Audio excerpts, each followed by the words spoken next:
ஹாய்ப்பா, வணக்கம். இந்த ரேஷன் புடவை இன்ஸ்கர்ட் தைக்க சொல்லி குடுத்துருக்காங்க கஸ்டமர் ஒருத்தரு.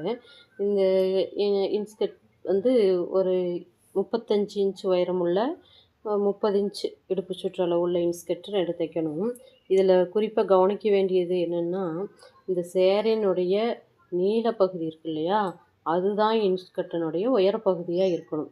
இந்த அகலப்பகுதி வந்து சேரீனுடைய அகலப்பகுதி வந்து நம்ம பீட்ஸ் வைக்கிற அகலப்பகுதியாக இருக்கணும். பாவாடையோட சுற்றளவு பகுதியாக இருக்கணும். இதுதாங்க நம்ம கவனிச்சிக்க வேண்டிய விஷயம். இதே அளவுள்ள நான் வந்து 35 இன்ச்சு உயரமும் மடித்து தைக்க 2 இன்ச்சு எக்ஸ்ட்ரா வச்சு கட் பண்ணி வச்சுருக்குங்க. இது வந்து பார்த்திங்கன்னா நாடா தைக்கிறதுக்கு 2 இன்ச்சு அகலமுள்ள பீஸ் கட் பண்ணி வச்சுருக்கேன். இந்த ஸ்டிச்சிங் வீடியோ ஏற்கனவே நான் கொடுத்துருக்கேன், பார்த்து தெரிஞ்சுக்கோங்க.